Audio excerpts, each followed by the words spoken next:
Bajo la arena negra de Iwo Jima no solo quedaron enterrados hombres, armas y restos de una de las batallas más feroces del Pacífico. Debajo de esa isla diminuta, abrasada por el azufre y castigada por el fuego naval, quedó sellado algo mucho más inquietante, un mundo subterráneo que parecía negarse a aceptar que la guerra había terminado. Y si te interesan las historias que muestran lo peor, lo más extraño y lo más brutal de la guerra, suscríbete ahora, porque lo que vas a escuchar sobre Iwo Jima no parece real, y sin embargo ocurrió. La lucha en la superficie fue salvaje, pero hubo un momento que levantó el ánimo de muchos soldados. Ver aquella bandera ondeando sobre la isla les dio fuerzas para seguir avanzando. Aún así, ni el ruido se detenía ni la oscuridad llegaba de verdad. Todo temblaba, todo ardía, todo parecía vivo, y debajo de ese infierno visible existía otro que casi nadie comprendía. Bajo Iwo Jima se extendían túneles sellados desde Milbay 945, más de 1500 cámaras cerradas, conectadas por 11 millas de pasadizos excavados a mano en roca volcánica. Durante décadas, nadie supo con certeza qué seguía allí abajo. Y entonces, en 1984, un equipo de construcción abrió accidentalmente una de aquellas entradas. De inmediato salió una bocanada de aire caliente y sulfuroso, como si la isla hubiera exhalado por primera vez en 40 años. Cuando las linternas rompieron la oscuridad, lo que encontraron fue espantoso. 54 soldados japoneses momificados, inmóviles en la postura exacta de su muerte, con la boca abierta y las manos aún aferradas a botellas de sake y suministros médicos. Y eso era solo una cámara, solo una. Por terribles que fueran las condiciones para los marines estadounidenses en Iwo Jima, los soldados japoneses atrapados en aquellas cuevas sufrieron un horror todavía más extremo. Muchas de esas cavernas terminaron, convertidas en trampas mortales cuando los estadounidenses comenzaron a lanzar fuego dentro de las entradas con lanzallamas. Las llamas no solo quemaban a los que estaban adentro, también consumían el oxígeno, asfixiando lentamente a quienes no morían en el primer instante. No era una batalla limpia, no era una muerte rápida, era una guerra enterrada, sofocada y sellada bajo piedra ardiente. Durante los combates, a muchos marines les dijeron que la isla estaba casi asegurada. No sabían que, debajo de sus pies, miles de soldados los observaban a través de pequeñas aberturas ocultas entre la roca. No imaginaban que cada paso sobre aquella tierra volcánica estaba siendo vigilado por hombres unidos por una promesa aterradora. Y cuando por fin algunos marines entraron en esos túneles, descubrieron algo que los marcó más profundamente que cualquier bala o explosión. Eso es lo que vuelve a Iwo Jima tan difícil de comprender. A simple vista parece una isla insignificante, pequeña, casi ridícula en tamaño, apenas 8 millas cuadradas, tan reducida que cabría dentro de muchos aeropuertos de Estados Unidos. Pero a comienzos de 1945, alrededor de 70,000 hombres estaban a punto de luchar y morir allí, porque esa pequeña masa de roca volcánica se encontraba justo en medio de una de las rutas aéreas más importantes de toda la Guerra del Pacífico. Cada bombardero B-29 Super Fortress que salía para atacar el territorio principal de Japón tenía que pasar directamente sobre aquella isla. Los radares japoneses los detectaban horas antes de que llegaran. En cuanto aparecían en el horizonte, los cazas despegaban desde las pistas de Iwo Jima y se lanzaban contra las formaciones de bombarderos en pleno vuelo. Muchos de esos bombarderos regresaban dañados, algunos perdían motores, otros tenían el fuselaje perforado por metralla, y cuando intentaban volver a casa, no había ningún lugar donde aterrizar. Muchos pilotos se veían obligados a intentar un amerizaje en el Océano Pacífico. La mayoría de esas tripulaciones desaparecía para siempre entre las olas. La campaña de bombardeo contra Japón estaba perdiendo demasiados hombres y demasiados aviones. Era como intentar detener una hemorragia mientras alguien seguía abriendo la herida. Y aquella pequeña isla volcánica, Tanaika, era el punto que podía cambiarlo todo. Si Estados Unidos lograba tomar Iwo Jima, podría eliminar los radares japoneses, destruir la base aérea enemiga y usar esas pistas para escoltar bombarderos y permitir aterrizajes de emergencia. Pero si fracasaban, la guerra aérea seguiría costando miles de vidas. Sin embargo, los japoneses también entendían exactamente lo mismo. En Tokio sabían que los estadounidenses llegarían tarde o temprano. También sabían que mantener la isla para siempre sería imposible. Así que tomaron una decisión distinta. Si no podían conservarla, al menos podían convertirla en un lugar tan sangriento que Estados Unidos dudara antes de invadir el territorio principal de Japón. Por eso, en junio junio de 1944, 8 meses antes del desembarco, enviaron a un comandante con una misión muy específica. Su nombre era el general Tadamichi Kuribayashi, y lo que él construiría bajo la superficie de la isla se convertiría en uno de los sistemas defensivos más complejos y mortales de la historia moderna. Lo primero que hizo al llegar sorprendió incluso a sus propios oficiales. Ordenó detener inmediatamente la construcción de defensas en las playas. En lugar de trincheras frente al mar, ordenó trasladar todas las posiciones hacia el interior. Y lo más importante, mandó excavar todo bajo tierra. Tokio esperaba el sistema clásico de defensa japonés. Búnkeres apuntando al océano. Artillería preparada para disparar contra las fuerzas de desembarco. Pero Kuribayashi no estaba de acuerdo. Había vivido en Estados Unidos durante años. Había recorrido el país y había observado su industria, su capacidad militar. Y algo que muchos comandantes japoneses no comprendían: la paciencia de los estadounidenses. Sabía que antes de cualquier invasión, la marina bombardearía la isla durante días. Si colocaban defensas en las playas, todo sería destruido antes de que el primer marín tocara la arena. Así que tomó una decisión que casi ningún comandante japonés había tomado antes en el Pacífico. Dejaría que los estadounidenses desembarcaran sin oposición, y después los mataría desde abajo. Durante los siguientes 8 meses, miles de soldados japoneses comenzaron a excavar túneles en la roca volcánica de la isla. Cavaron más de 11 millas de pasadizos subterráneos. Algunos llegaban a profundidades cercanas a 90 pies bajo la superficie. Dentro de ese laberinto se construyeron más de 1,500 cámaras conectadas entre sí, puestos de artillería, nidos de ametralladoras, centros de mando, hospitales improvisados, depósitos de municiones y refugios. Cada posición estaba diseñada para apoyar a esa otra. Si un búnker era atacado, otro dispararía desde un ángulo inesperado. Si una posición era destruida, los soldados podían moverse por túneles ocultos y aparecer en otro punto del campo de batalla. Pero excavar aquel mundo subterráneo tuvo un costo terrible. Las temperaturas dentro de la roca volcánica alcanzaban niveles sofocantes. El aire estaba lleno de gases sulfurosos que quemaban los pulmones. Los hombres trabajaban en turnos cortos, usando máscaras de gas mientras golpeaban la piedra con picos y herramientas manuales. Muchos colapsaban por agotamiento o por falta de aire. Algunos simplemente caían y nunca volvían a levantarse. Kuribayashi siguió adelante de todos modos. El 11 de febrero de 1945 fijó una fecha límite absoluta. Todas las obras debían terminar, sin retrasos, sin excusas. 8 días después, la invasión comenzaría. Desde el aire, Iwo Jima parecía desierta. Solo arena negra bajo el sol del Pacífico. Pero bajo esa superficie aparentemente silenciosa, 21,000 soldados ya estaban en posición.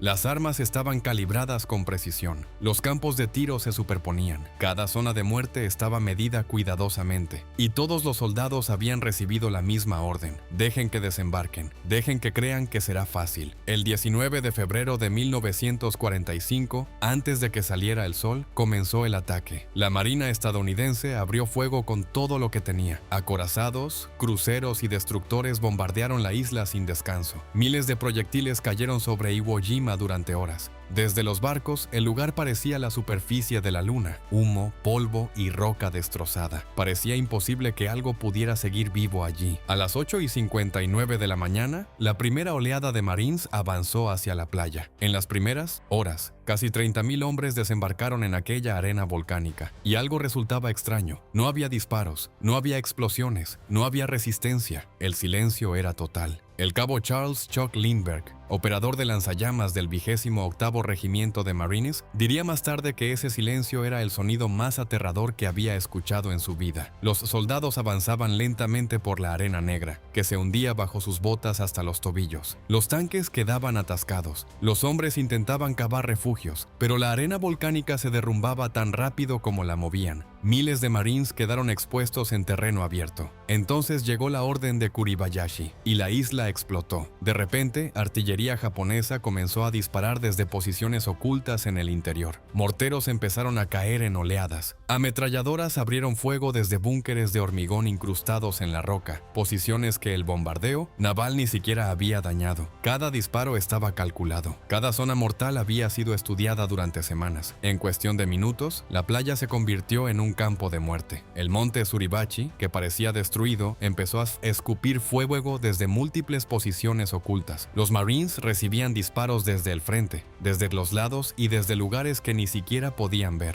El médico de la Marina John Bradley, uno de los hombres que más tarde aparecería en la famosa fotografía levantando la bandera en Suribachi, recordaría el caos de esas primeras horas. Hombres gritando pidiendo médicos, arena negra cayendo dentro de heridas abiertas, el sabor metálico de la sangre mezclado con el olor del azufre en el aire. No había una línea enemiga visible, no había uniformes que identificar, solo explosiones, fragmentos de metal volando y cuerpos cayendo. Durante los días siguientes, los Marines avanzaron lentamente hacia el interior de la isla, tratando de tomar las pistas de aterrizaje y las zonas elevadas. Cada colina estaba defendida. Cada pendiente escondía armas. Un búnker que había sido destruido con granadas y lanzallamas por la mañana podía volver a disparar por la noche. Los soldados japoneses simplemente se movían por los túneles y reaparecían en posiciones que los Marines creían limpias. No atacaban en masa, no huían, esperaban, elegían el momento exacto para atacar y luego desaparecían otra vez bajo tierra antes de que los Marines pudieran reaccionar.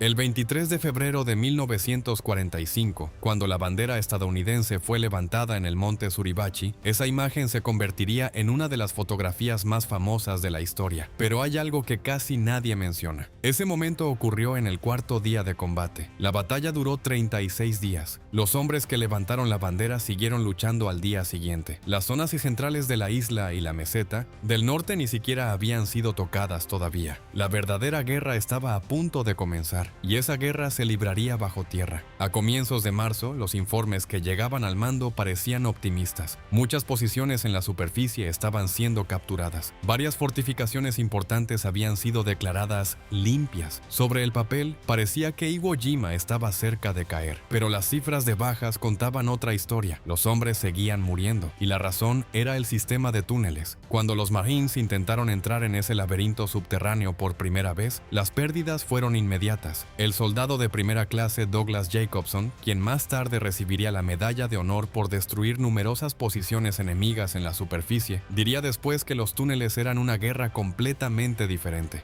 Allí abajo, todo lo que habían aprendido dejaba de funcionar. No eran simples cuevas aisladas, era una red conectada. Si limpiabas una posición, los defensores ya se habían movido por otro pasadizo que ni siquiera sabías que existía. Y lo primero que golpeaba a cualquiera que entraba era el aire, una pared de calor sofocante mezclada con gases de azufre que quemaban la garganta y hacían llorar los ojos incluso antes de levantar el arma. La luz de las linternas apenas atravesaba la oscuridad. Las paredes de roca volcánica estaban marcadas por golpes de pico, cubiertas de humedad y manchas oscuras que nadie quería examinar demasiado de cerca. El sonido también se comportaba de forma extraña. Un paso lejano podía parecer que estaba justo detrás de ti. Un susurro podía viajar por el túnel como un eco, y el silencio era aún peor, porque significaba que alguien estaba conteniendo la respiración. Y luego estaba el olor, azufre, sudor, pólvora, y debajo de todo, un olor orgánico a descomposición que parecía quedarse pegado al fondo de la garganta. Los Marines avanzaban en pequeños grupos, inclinados hacia adelante, armas preparadas, tratando de respirar con calma en un aire que apenas tenía suficiente oxígeno para mantener encendida una cerilla. En cualquier momento podía aparecer una granada rodando desde un túnel lateral que ya habían pasado. Escuchaban el sonido metálico golpeando la piedra, un rebote, y después ya no había nada que hacer. Ametralladoras aparecían de repente detrás de paneles de roca camuflados. Soldados japoneses abrían fuego a corta distancia contra hombres que pensaban estar en una zona segura. Una habitación que estaba vacía al mediodía podía estar llena de enemigos otra vez al caer la noche. Los defensores se movían por pasadizos invisibles, reapareciendo detrás o al lado de los Marines en lugares que ya habían sido revisados. Los túneles convertían a los japoneses en un enemigo casi fantasmal. Aparecían, atacaban, desaparecían. El impacto psicológico era peor que el físico. Soldados que habían corrido por playas abiertas bajo bombardeos decían que aquello era diferente. En la superficie podías ver el peligro, podías apuntar hacia él, pero bajo tierra el peligro estaba en todas partes y en ninguna. La oscuridad parecía presionar contra el cuerpo, el calor agotaba cada músculo, el sudor caía en los ojos, pero no podían limpiarlo porque ambas manos sostenían el rifle. Cada sombra podía ser un enemigo con una bayoneta. bayoneta, o simplemente otra roca. No lo sabías hasta que un fogonazo iluminaba el túnel, y entonces ya era demasiado tarde. Después de varios días de pérdidas dentro de ese laberinto subterráneo, los comandantes estadounidenses tomaron una decisión difícil. Enviar hombres dentro de los túneles estaba costando demasiadas vidas. Aquella red había sido diseñada precisamente para eso, atraer al enemigo hacia espacios estrechos, donde cada paso podía convertirse en una emboscada. Así que cambiaron de táctica. En lugar de entrar, comenzaron a sellar las entradas desde afuera. Los tanques M4 Sherman modificados con lanzallamas, a los que los Marines llamaban cipos, avanzaban lentamente bajo cobertura de fuego. Cuando encontraban la boca de un túnel, dirigían el chorro de combustible ardiente directamente hacia el interior. El fuego se deslizaba por los pasadizos, devorando el oxígeno en lo profundo de la red. En muchos casos, no se escuchaba nada durante varios segundos. Luego, dentro de la oscuridad, el aire desaparecía, los movimientos se volvían lentos y finalmente, el silencio. Después venían los explosivos, granadas, cargas de demolición, sacos de TNT. Los marines los introducían en las entradas y se retiraban antes de detonar. Las explosiones hacían temblar la roca volcánica y colapsaban secciones enteras de túneles. Era un proceso lento. A veces podían pasar días enteros tratando de neutralizar una sola posición, pero poco a poco el sistema subterráneo comenzó a quedarse en silencio. A mediados de marzo de 1945, la resistencia japonesa empezó a debilitarse. La comunicación dentro de los túneles se rompía. Las municiones escaseaban. Los hombres heridos quedaban atrapados en cámaras oscuras sin agua, sin medicinas y sin posibilidad de escapar. Los ataques desde la retaguardia de las líneas estadounidenses se hicieron cada vez menos frecuentes. Sin embargo, lo que ocurrió después no fue una rendición. Tampoco fue una carga desesperada final. Fue algo diferente. Algo que había sido decidido mucho antes de que el primer proyectil cayera sobre la isla. El general Kuribayashi nunca creyó que pudiera ganar la batalla. Él mismo lo había dicho desde el principio, pero su objetivo era otro: que cada soldado estadounidense que muriera en Iwo Jima se convirtiera en un argumento contra la invasión del territorio principal de Japón. Cada cuerpo enviado de regreso a casa, cada ataúd cubierto por una bandera, cada telegrama que llegara a Saunte, familia. Todo eso, en su mente, podía influir en el futuro de la guerra. Por eso, meses antes de la invasión, había dado una orden muy clara a sus hombres. Cada soldado japonés debía intentar matar al menos a 10 enemigos antes de morir. No era una sugerencia, era una expectativa. Las vidas se trataban como munición, y esa filosofía cambió completamente la forma de luchar. A diferencia de otras batallas del Pacífico, Kuribayashi prohibió las famosas cargas Banzai. En muchos enfrentamientos anteriores, los soldados japoneses terminaban las batallas lanzándose en ataques masivos con bayonetas, corriendo directamente hacia las ametralladoras enemigas mientras gritaban lealtad al emperador. Pero Kuribayashi había visto lo que esas cargas provocaban: muertes rápidas, demasiado rápidas. Él quería lo contrario: paciencia. Ordenó a sus hombres esconderse, esperar y atacar solo cuando estuvieran seguros de poder matar.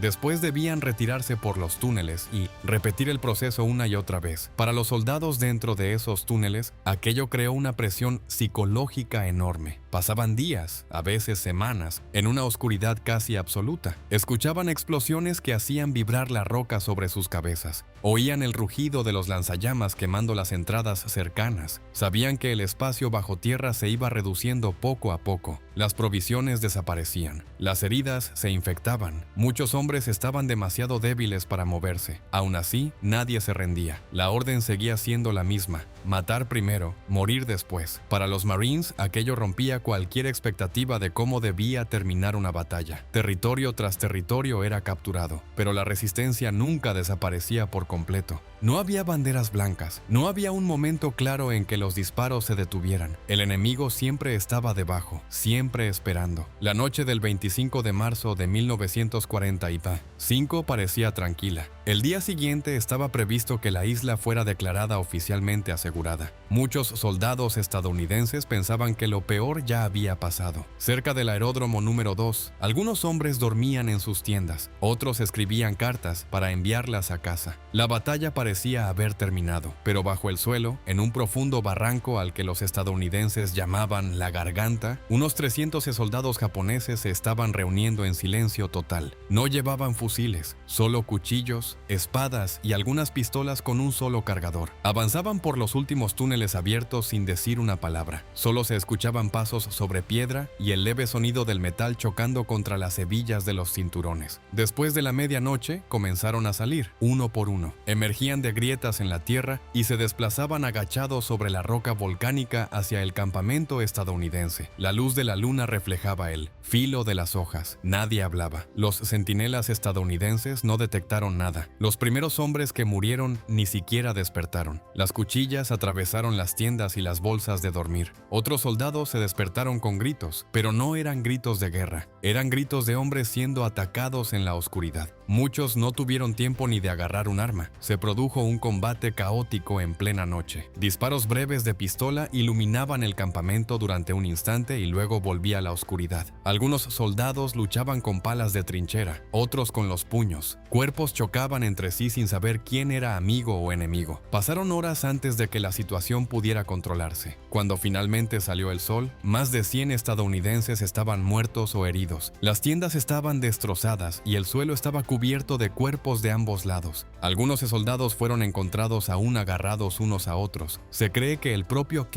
General Kuribayashi participó en ese ataque final. Su cuerpo nunca fue identificado. Había retirado cualquier insignia de su uniforme para morir como un soldado anónimo. Fue el último ataque organizado de la batalla, pero no fue el final, ni siquiera cerca. Al día siguiente, el 26 de marzo de 1945, Estados Unidos declaró oficialmente que Iwo Jima estaba asegurada. No hubo una ceremonia formal, no hubo una rendición firmada ni un momento claro que marcara el final. Simplemente se cambió la clasificación de la operación, de combate activo hasta operaciones de limpieza. Pero incluso en ese momento, los informes indicaban algo inquietante. La inteligencia estadounidense estimaba que aproximadamente 3.000 soldados japoneses todavía podían estar vivos en algún lugar bajo la isla. En lugar de enviar más hombres a ese laberinto mortal, los estadounidenses tomaron otra decisión. Comenzaron a sellar los túneles definitivamente. Bulldozers empujaron tierra y rocas sobre muchas entradas. Explosivos hicieron colapsar pasadizos completos. Grandes secciones de la red subterránea quedaron enterradas para siempre. En algunos casos, con soldados aún vivos dentro. Hombres que habían seguido órdenes durante semanas en la oscuridad, esperando instrucciones que nunca llegarían. Hombres que permanecieron bajo tierra mientras el resto del mundo continuaba adelante. El precio de la batalla fue enorme. Casi 6.800 estadounidenses murieron en la lucha. Más de 26.000 resultaron heridos o desaparecidos. De los aproximadamente 21.000 soldados japoneses que defendían la isla, casi todos murieron. Menos de 1.100 fueron capturados con vida. Iwo Jima se convirtió en la única batalla de toda la Guerra del Pacífico en la que el número total de bajas estadounidenses, entre muertos, heridos y desaparecidos, superó al número de bajas japonesas. Pero incluso entonces, la historia no había terminado, porque bajo la isla, en aquellos túneles sellados y olvidados, todavía quedaban hombres. Durante años después de la batalla, soldados japoneses siguieron apareciendo ocasionalmente desde cuevas ocultas o pasadizos que nunca habían sido descubiertos. Algunos estaban débiles y desorientados, otros habían sobrevivido escondiéndose durante meses. Muchos no sabían que la guerra había terminado, y el último caso ocurrió mucho más tarde de lo que la mayoría de la gente imagina. El 6 de enero de 1949, casi 4 años después de que Japón se rindiera oficialmente, 2 ametralladores japoneses salieron de una cueva en Iwo Jima y se entregaron a los soldados estadounidenses que aún estaban en la isla. Habían sobrevivido ocultándose en los túneles durante el día, en secciones que nunca fueron descubiertas, y saliendo por la noche para robar comida y agua de los depósitos estadounidenses, durante casi 1.400 días. Cuando finalmente se rindieron, los observadores notaron algo sorprendente. No parecían esqueletos hambrientos. Estaban relativamente limpios y en buena condición física. Habían logrado mantenerse vivos bajo tierra durante años. Ese hecho por sí solo demuestra lo extraordinario que era el sistema de túneles construido por Kuribayashi. no solo sobrevivió a la batalla, sobrevivió a los bulldozers, a las explosiones y a décadas de abandono. Incluso hoy, muchas partes del sistema siguen selladas. Nadie sabe exactamente qué quedó atrapado dentro cuando las entradas se cerraron. En 2010, investigadores que utilizaban mapas militares estadounidenses de la guerra localizaron posibles fosas comunes cerca del monte Suribachi. Se cree que allí podrían encontrarse los restos de hasta 2.200 soldados japoneses. Muchos de esos restos aún no han sido recuperados. La isla sigue guardándolos. Las personas que han entrado en las secciones accesibles de los túneles en tiempos recientes describen la misma sensación inquietante. El calor hace difícil respirar. El aire está lleno del olor del azufre y el silencio es tan profundo que parece presionar contra el pecho. En las paredes todavía se ven las marcas de los picos usados por los soldados en 1944. Cantimploras permanecen donde fueron abandonadas. Fotografías, objetos personales y equipo militar siguen allí, sin tocar, como si el tiempo se hubiera detenido. Debajo de 8 millas cuadradas de arena volcánica negra, la batalla nunca terminó realmente, solo fue enterrada, y gran parte de lo que permanece allí abajo jamás ha sido visto por nadie que esté vivo hoy. Algunas cosas quizás permanecen bajo tierra por una razón. Si esta historia te impactó y quieres escuchar más relatos reales que rara vez aparecen en los libros de historia, asegúrate de suscribirte y acompañarme en el próximo episodio, porque el pasado todavía guarda muchas historias que el mundo casi ha olvidado.